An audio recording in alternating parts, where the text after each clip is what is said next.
నిన్నటి రోజు మీరు శంభు అన్న నామం గురించి మనం తెలుసుకుని ఉన్నాం.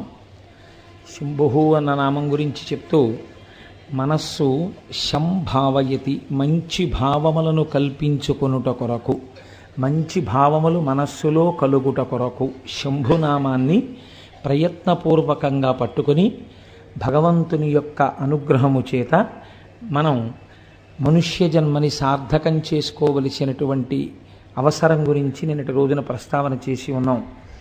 పినాకి అని పిలుస్తారు తర్వాతి నామంలో స్వామిని. ఈ పినాకి అన్న నామం చాలా చిత్రమైంది. ఎందుచేత నేను ఈ మాట అంటున్నానంటే, మీరు రామచంద్రమూర్తి యొక్క మూర్తిని చూస్తే ఆయన చేతిలో కోదండాన్ని పట్టుకుని ఉంటారు. అది ఆయన యొక్క అసలు ఆ కోదండాన్ని విడిచిపెట్టి కూర్చున్నటువంటి మూర్తి చాలా అరుదుగా ఉంటుంది. అసలు కోదండం చేతిలో లేకుండా ఎప్పుడూ ఉండదు. చేతిలో కోదండం పట్టుకున్నటువంటి పరమశివమూర్తి నాకు తెలిసి అక్కడ కనిపించదు. శంకరుడు కోదండం పట్టుకుని నిలబడినట్టుగా రథం మీద మీలో ఎవరైనా ఎప్పుడైనా ఎక్కడైనా ఒక ఫోటోని చూసి ఉన్నారా? చూసి ఉంటే సభకి తీసుకురండి, మేము సంతోషిస్తాం. అలా ఎప్పుడైనా చూశారా? అలా చూడడం కూడా కొంచెం కష్టం. ఎందుకంటే ఆయన పట్టుకునేటటువంటి ధనస్సు సామాన్యమైన ధనస్సు కాదు. మేరు పర్వతాన్ని ధనస్సుగా పట్టుకుంటారు. శ్రీ మహావిష్ణువు చేసేటటువంటి రాక్షస సంహారానికి, శంకరుడు చేసేటటువంటి రాక్షస సంహారానికి ఒక చిన్న తేడా ఉంటుంది. శ్రీ మహావిష్ణువు రాక్షస సంహారం చేసేటప్పుడు ఆ రాక్షసుడు ఏ వరాలు కోరుకున్నాడో దానికి మినహాయింపుగా చంపడానికి వీలైనటువంటి శరీరాన్ని స్వీకరిస్తారు. శంకరుడు రాక్షస సంహారం చేస్తే తాను ఎలా ఉన్నాడో అలాగే ఉండి చేస్తాడు. అంటే ఉన్నది ఒక్క పదార్థమే, నేను రెండు పదార్థములుగా మాట్లాడటం లేదు. ఈయన కొంతమందిని రాక్షసుల్ని సంహరించారు. త్రిపురాసుర సంహారం అని ఒక అద్భుతమైన ఘట్టం ఎదర వస్తుంది ఏదో ఒక రోజున, మీరు విందురు కానీ. అటువంటి సంహారం చేసినప్పుడు శంకరుడు వేరొక రూపాన్ని తీసుకుని సంహారం చెయ్యరు. ఆయన ఏ రూపంతో ఉంటారో అటువంటి సగుణమైన రూపంతో అందరూ ధ్యానం చేసే రూపంతో సంహారం చేస్తారు. కానీ శివుడు ధనస్సు పట్టుకున్నట్టుగా మూర్తిని సాధారణంగా ఎక్కడా ఎందుకు చూపించరు? ఏ ఋషి కూడా అలా ఒక ధనస్సు పట్టుకున్నటువంటి పరమశివుని యొక్క చిత్రపటాన్ని ఊహ చేసి గీసి చూపించేటటువంటి ప్రయత్నం బహుశः లోకంలో ఎందుకు జరిగి ఉండదు? మీరు ఆలోచించండి. ఈ మాట మీకు బాగా అర్థమైతే పినాకి అనేటటువంటి నామము యొక్క అర్థము మీకు బాగా తెలుస్తుంది. ఈ నామం అర్థమైతే నేనైతే అంటాను, అసలు మన జీవితంలో కష్టము సుఖము అనేటటువంటి రెండు మాటలకు సంబంధించిన ఒక లోతైన భావన మీకు తెలిసిపోతుంది. మీరు చూడండి, శంకరుడు ధనస్సు పట్టుకున్నాడు అని మీకు ఎలా తెలుస్తుందంటే శాబ్దికముగా తెలుస్తుంది, వేదము వలన తెలుస్తుంది. వేదమనగా యజుర్వేదములో శ్రీరుద్రం ఉంది మనకి, రుద్రాధ్యాయం. ఈ రుద్రాధ్యాయం ప్రారంభం చేస్తూనే ఒక మాట అంటుంది. ఏమంటుందంటే, నమస్తే రుద్రమన్యవ ఉతోత ఇషవే నమః, నమస్తే అస్తు ధన్వనే బాహుభ్యాముతతే నమః, యాతయిషు శివతమా శివం బభూవతే ధను, శివాశరవ్యాయాతవతయానో రుద్రమృడయా అని ప్రారంభం చేస్తుంది. ఆ తర్వాత అనువాకాలు పెడతాయనుకోండి. ఇది ప్రారంభం చేసినప్పుడు నమస్తే రుద్రమన్యవ ఉతోత ఇషవే నమః అంది ముందు. ఓ రుద్రుడా, రుద్రుడంటే అందాక శివుడే. ఓ రుద్రా, ఏమిటా కోపం మా మీద? అంత కోపంగా ఉన్నారేమిటి స్వామి? మీ కోపానికి నమస్కారం. నమస్తే రుద్రమన్యవ ఉతోత ఇషవే నమః, దీన్ని ఉభయతర నమస్కారం అంటారు. ముందు ఆ కోపం చూసి భయం వేసి, నాన్నగారండి నాన్నగారండి నేనేం చేయలేదు నాన్నగారండి అని ముందు నాన్నగారండి వెనక నాన్నగారండి పెట్టి పిల్ల మాట్లాడితే నాన్నగారి దగ్గర తొందరగా ఎలాగోలా నాలుగు మాటలు నాన్నగారి దగ్గరికి వెళ్ళి నాన్నగారు నాన్నగారు నాన్నగారు నాన్నగారు అంటే, నాన్నగారు లేక లేక పుట్టిన ఒక్కగానొక్క ఆడపిల్ల అక్క పేరు పెట్టుకున్నానని గబాలన చల్లబడిపోయి అనవలసినంత గట్టిగా ఏమీ అనడన్న చమత్కారం తెలుసుకున్న పిల్ల తప్పు చేసినప్పుడు ముందు వెనక నాన్నగారు కలిపినట్టు భక్తులు శంకరుణ్ణి పిలిచినప్పుడు నమస్తే రుద్రమన్యువ ఉతోత ఇషవే నమః, ఈశ్వరా మీ కోపానికో నమస్కారం. ఇప్పుడు మీరు ఒకటి ఆలోచించండి, మీరు రుద్రాభిషేకం చేయడం మొదలు పెడుతూ ఏమంటున్నారు? ప్రసన్నుడైన మూర్తికి మీరు నమస్కారం చేయట్లేదు. మీ కోపానికో నమస్కారం అండి అంటే ఆయన కోపంగా ఉన్నారా లేరా? మీ కోపానికో నమస్కారం అంటే ఆయన శాంతంగా ఎందుకు ఉన్నారండి? కోపంగానే ఉన్నారు. ఇప్పుడు కోపంగా ఉన్నారు కాబట్టి ఆయన ఏం చేస్తారు? కోపంగా ఉన్నవాడు తన చేతిలో ఉన్నటువంటి ఆయుధము నుంచి బాణములను విడిచిపెడతాడు. ఇవి మిమ్మల్ని రోధింపచేస్తాయి, అంటే ఏడిపిస్తాయి. ఎందుకు ఏడిపించాలి ఆయన అలాగా? ఎందుకు ఆయన అలా ధనస్సు పట్టుకోవాలి? మీరు ఒక్కసారి ఆలోచించండి. తండ్రికి సహజంగా కూతురంటే ఎనలేని ప్రేమ. అంత ప్రేమ ఉన్న తండ్రి ఒకరోజు కూతుర్ని దెబ్బలాడాడు గట్టిగా. ఎందుకు దెబ్బలాడాడు? ఏదో తప్పు చేసింది పిల్ల, ఏదో తప్పు చేసింది కాబట్టి తండ్రి దెబ్బలాడాడు. అది కూడా తెచ్చి పెట్టుకున్నాడు కోపాన్ని. ఇలా దెబ్బలాడకపోతే కుదరదు, మళ్ళీ పిల్ల ఇలాంటి తప్పు చేయకూడదు, అందుకుని దెబ్బలాడాలి నేను, అందుకుని దెబ్బలాడుతున్నాడు ఆయన. కాబట్టి ఇప్పుడు ఆయన కోపంగా ఉన్నాడు అంటే ఏమిటి? శిక్ష వేస్తాడు ఆయన తప్పకుండా. ఓ దెబ్బ కొట్టచ్చు, లేకపోతే ఓ గిల్లచ్చు, ఏదో ఒకటి చెయ్యొచ్చు. రుద్రుడు మిమ్మల్ని అలా ముట్టుకోవడం, అలా కొట్టడం, అలా గిల్లడం చేయడు. ఆయన ఏం చేస్తాడు? తన చేతిలో ఒక ధనస్సు పట్టుకుని ఉన్నాడు. అదే మేరుపర్వతం, బంగారు ధనస్సు. దాన్ని చిత్రించడం కూడా కష్టం. ఇప్పుడు ఆ ధనస్సులోకి ఏం చేస్తాడు? రెండు పక్కల బాణాల యొక్క తూణీరములు ఉన్నాయి ఆయన దగ్గర. ఈ చేత్తో పట్టుకుని ఈ చేత్తో అన్నా బాణం తీస్తాడు, ఈ చేత్తో పట్టుకుని ఈ చేత్తో అన్నా బాణం తీస్తాడు. ఇప్పుడు మీరు ఆయన వంక చూసేటప్పటికే భయంతో వణికిపోతున్నారు అసలు. అటు దీన్ని ఘోర రూపము అంటారు ఈశ్వరుడు. ఈ ఘోర రూపంతో నిలబడి ఏం చేస్తాడు? ఇంకా ఇలా తీయడానికి సిద్ధంగా ఉన్నాడు. తీసి ఎక్కువ పెట్టాడో ఉత్తర క్షణంలో ఫలితమేమి? మీ కన్నుల వెంట అశ్రుధారలు కారతాయి. ఎందుకు అసలు అలా బాణం వేయడమైనా?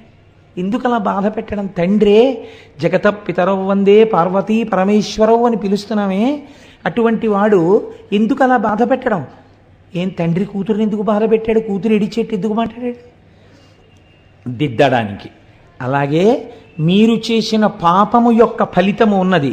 మీరు ఏడిస్తే తప్ప, బాధపడితే తప్ప ఆ పాపం పోదు. కాబట్టి ఇప్పుడు ఏం చేయాలి? మిమ్మల్ని ఏడిపించాలి. ఏడిపించడానికి ఏం చేస్తున్నాడు? తీస్తున్నాడు ఆ బాణాలు.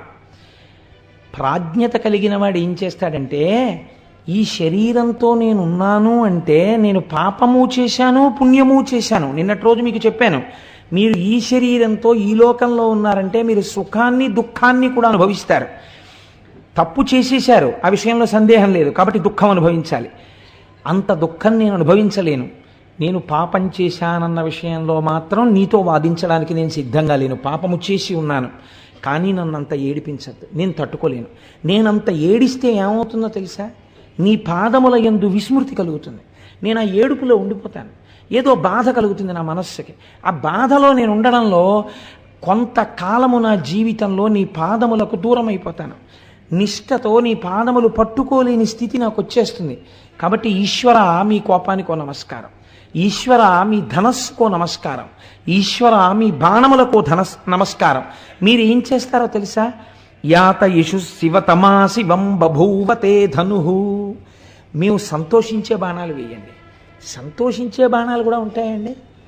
బాణం వేయడం అంటే దుఃఖం కలుగుతుంది, కానీ సంతోషపెట్టే బాణాలు, దుఃఖం పెట్టే బాణాలు అని రెండు బాణాలు ఉంటాయేంటి? అంటే ఇప్పుడు ఆయన ఏం చేస్తాడు? కొట్టేటప్పుడు ఇలా మొహం పెట్టి ఇలా కొట్టాడు అనుకోండి, ఏడవాలి. మంచి సంతోషంగా తండ్రి వచ్చి, శాబాష్ నాన్న పొంగిపోతున్నాను రా నీలాంటి కూతుర్ని చూసుకుని కొట్టాడు వీపు మీద.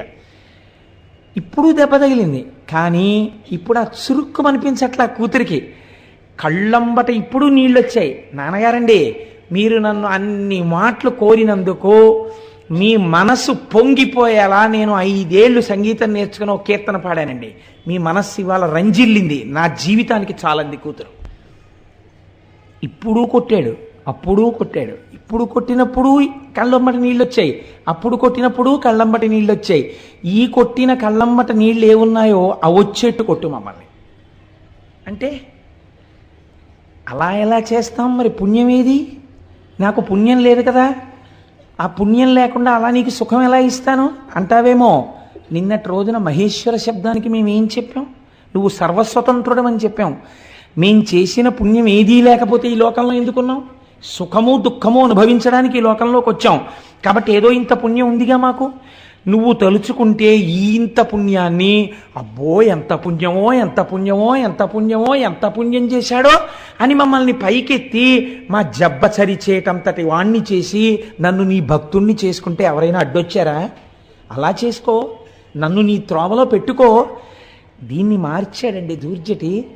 శ్రీశైలేషు భజింతునో యభవు కాంచీనాథు సేవింతునో కాశీవల్లభు కొల్వబోతునో మహాకాళేషు పూజింతునో నా శీలంబణువైన మెరువణుచున్ రక్షింపవే నీ కృపా శ్రీ శృంగార విలాసహాసములచే శ్రీకాళహస్తీశ్వర అన్నాడు. ఇందులో ఉన్న యాత ఇష శివతమా శివం బభూవతే ధను శివాశరవ్యాయాతవ తయానో రుద్రమృడయా. ఈ మంత్రాన్నే తీసుకున్నాడు ఆయన. కాబట్టి ఈశ్వర మమ్మల్ని అలా కృప చెయ్యండి. ఇప్పుడు ఈ ధనస్సుకి ఆ ధనస్సుకి మార్పు ఉందా లేదా? అది ఘోర రూపం, ఇది అఘోర రూపం. అంటే ఇప్పుడు ఆయన ప్రసన్నుడు, ఎంతో సంతోషంగా ఉన్నాడు. మొదటిది ఘోర రూపం. ఘోర రూపం వదిలేయి, శాంత రూపాన్ని స్వీకరించు.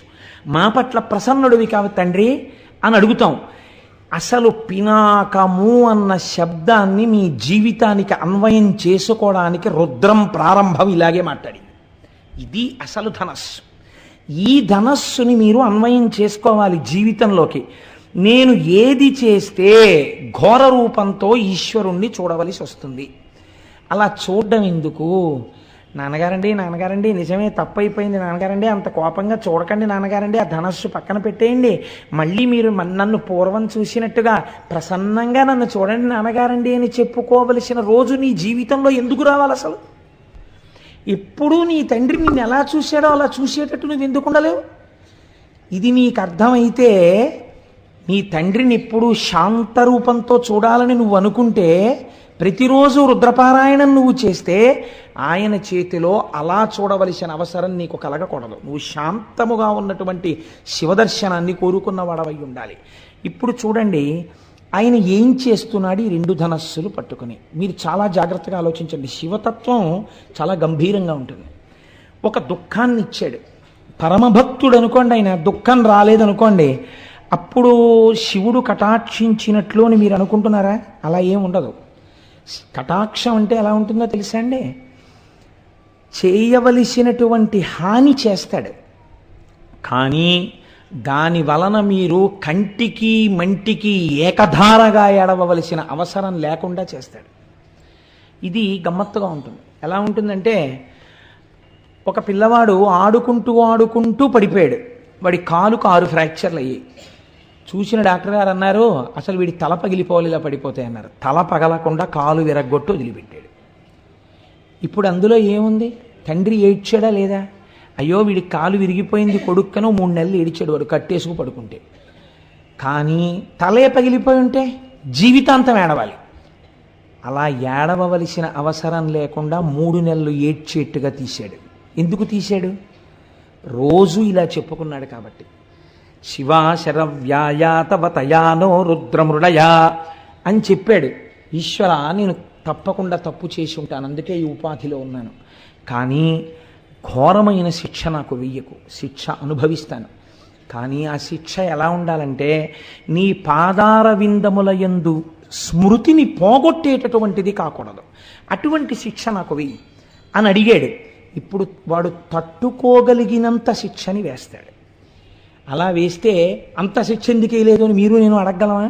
ఆయన స్వతంత్రుడు, మహేశ్వరుడు. కాబట్టి ఇప్పుడు ఏమైంది? దీని వలన మీ పాపం పోయిందా లేదా? ఇప్పుడు మీరు కేవలము ఘోర రూపంతో ఈశ్వరుడు శిక్ష వేసిన తామసికుడు అని మీరు చెప్పకూడదు. ఎందుకు చెప్పకూడదు అంటే, ఈశ్వరుడు అలా మీకు శిక్ష వేసేయడం వల్ల మీ పాపం పోయింది. చెయ్యరానంత ఘోరమైన నేరాలు చేశాడండి. అన్ని నేరాలు చేసినా రాష్ట్రపతి క్షమాభిక్ష పెట్టారు. ఇప్పుడు ఆయన మామూలుగా అందరితో పాటు జీవనం చేసుకుంటూ బయట తిరుగుతున్నాడా? తిరగట్లేదా? తిరుగుతున్నాడు. కోర్టు ఆయనకి మరణశిక్ష వేసింది, రాష్ట్రపతి క్షమాభిక్ష పెట్టాడు. ఆయన శిక్ష అనుభవించేసినట్టేనా కాదా చేసిన నేరానికి? ఇంకా మళ్ళీ ఎప్పుడైనా పట్టుకెళ్ళిపోతారేమో అన్న భయం ఉంటుందా? ఉండదు. రాష్ట్రపతి ఉదారుడై పెట్టిన క్షమాభిక్ష చేత విడుదలైనటువంటి ఖైదీ ఎంత పాపం చేసినా కొట్టుకుపోయినట్టు ఎంత పాపం చేసిన వాడైనా ఈశ్వరుడి పాదములు పట్టుకున్నవాడైతే ఆయన పాదముల యందు విస్మృతి కలగవలసిన అవసరము లేని రీతిలో తప్పించి వాడు భరించగలిగినంత దుఃఖాన్ని మాత్రమే ఇచ్చి తప్పిస్తాడు. కాబట్టి మీకిప్పుడు శిక్ష వెయ్యడంలో కూడా ఆయన ఒక తండ్రి బిడ్డన్ని చూసుకున్నట్టు చూసి కొడతాడు. తండ్రి కొడతాడు కొడుకుని, కానీ చిన్న పిల్లవాడిని తండ్రి కొట్టడంలో ఎంత జాగ్రత్త తీసుకుని కొడతాడో తెలుసా అండి? వాడు నిలబడితే ఎక్కడ పడితే అక్కడ కొట్టడం, చెయ్యుంది కదా అని ఆ పిల్లాన్ని నెత్తి మీద అక్కడ ఏం కొట్టాడు తండ్రి, ఏది ఏది అని లెంప మీద కొడతాడు, చెంప మీద. ఎందుకని?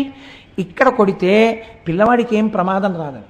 గూబ మీద కొట్టేశాడు అనుకోండి పిల్లవాడిని, ఈయనే పరిగెత్తాలి 15 రోజులు ఇంటెన్సివ్ కేర్ యూనిట్కి. అందుకని ఏ తండ్రి తన బిడ్డడి గూబ మీద కొట్టుకోడు. ఏ తండ్రి అయినా తన బిడ్డని రక్షించి శిక్షయందు రక్ష వేసేటప్పుడు చెంప మీద మాత్రమే కొడతాడు.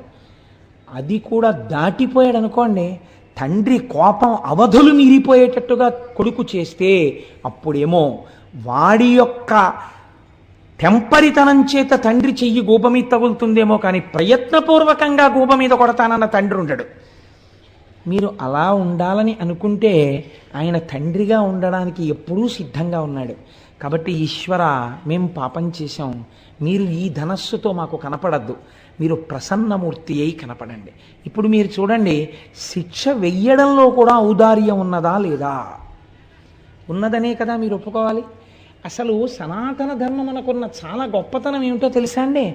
మీరు చేసే పాపానికి ఫలితం ఇచ్చేవాడు ఒకడు మిమ్మల్ని భయపెట్టడానికి, మీ భయం తీయడానికి ఒకడు, ఇద్దరు ఉండరు. భయకృత్ భయనాశన, భయాన్ని సృష్టించేవాడు పరమాత్మే, భయాన్ని తీసేసేవాడు పరమాత్మే. ఇది సనాతన ధర్మమునందున్నటువంటి జీవధార. మీరు చాలా జాగ్రత్తగా చూడండి.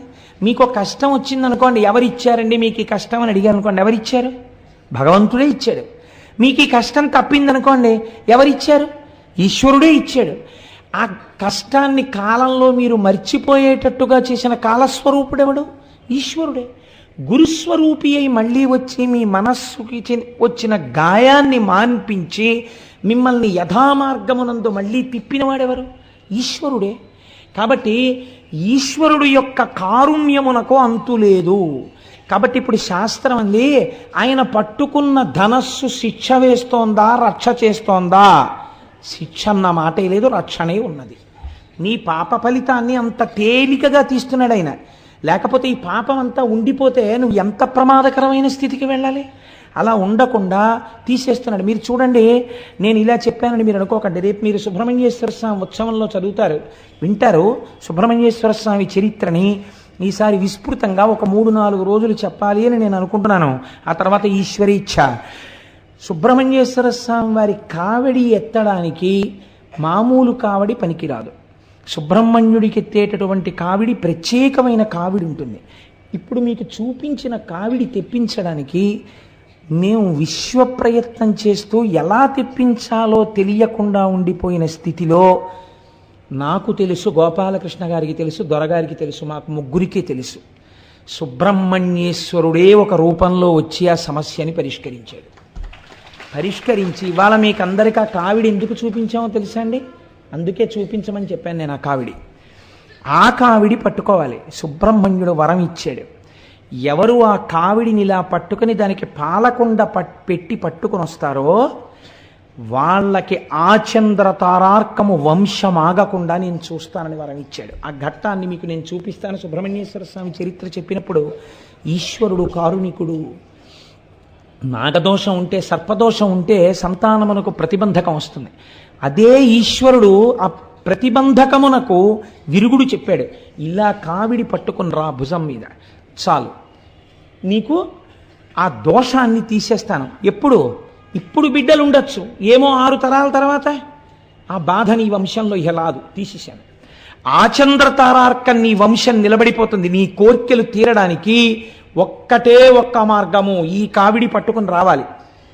ఆ కావిడి పట్టుకుని రావడానికి ఈ కావిడి మేము మీకు ఇస్తే మీరు పురుషార్థం ఏం చేసినట్టు అవుతుంది?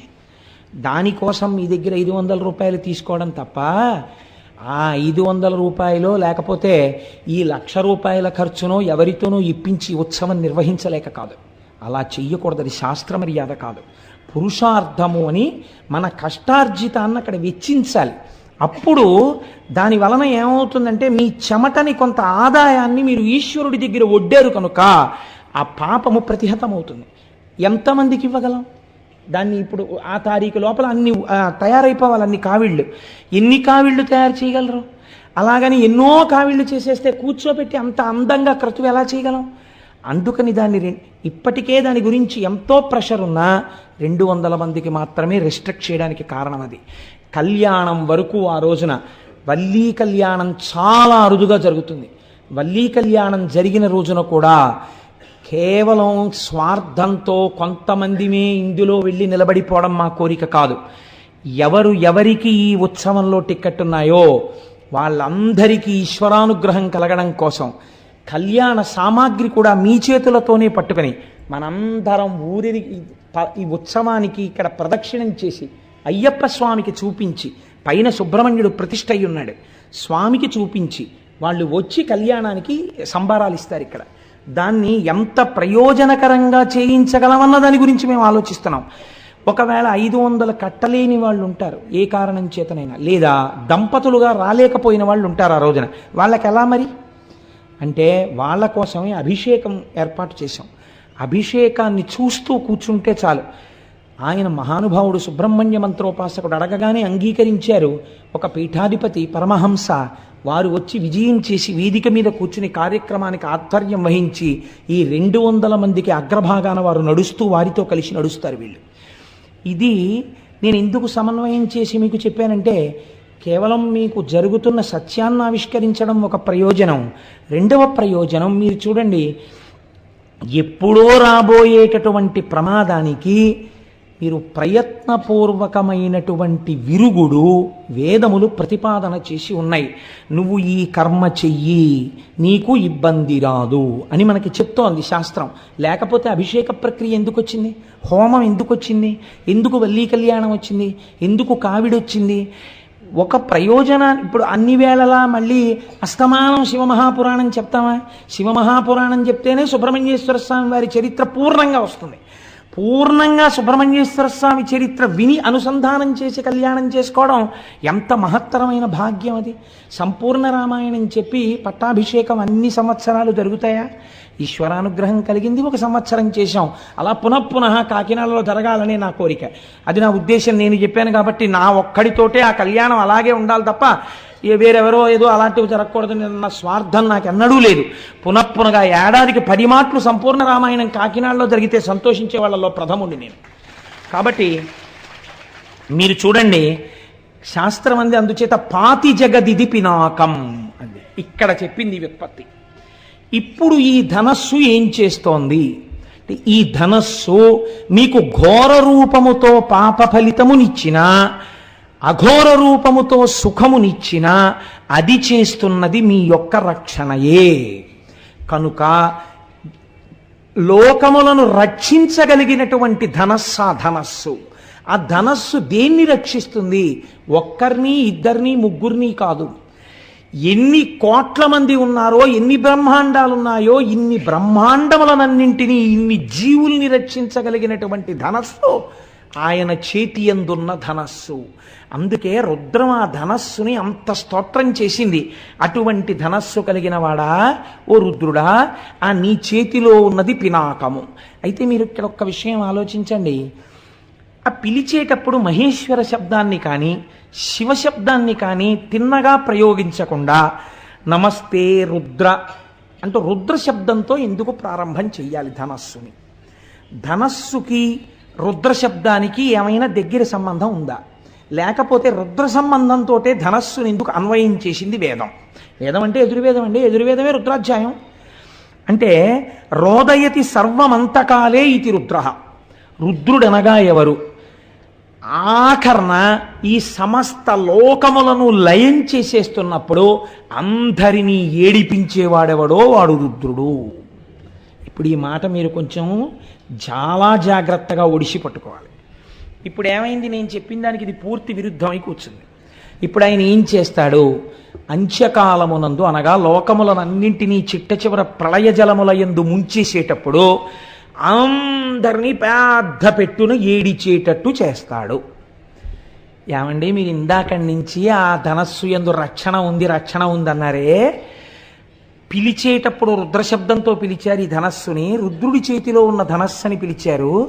రుద్రశబ్దానికి ఉన్నటువంటి వ్యాఖ్యానం ప్రళయమునందు లోకములను ఏడిపించేవాడు అని ఉంది. ఏడిపించడానికి ధనస్సు పట్టుకుంటే అది రక్షణ ఎలా అవుతుంది? ఇప్పుడు ఆ ధనస్సుకి పాతి జగదిది అన్న అన్వయం ఎలా కుదురుతుంది? నేను మీకు అర్థమయ్యేట్టు చెప్పగలుగుతున్నాను అనుకుంటున్నాను. కొంచెం జటిలమైన విషయం కాబట్టి మీరు చూడండి, ఆయన ఏడిపించినట్టే కనపడుతుంది. కానీ మీకు నేను ఒక్క ఉదాహరణ చెప్తే మీరు పట్టేసుకుంటారు. ఒక పిల్లవాడు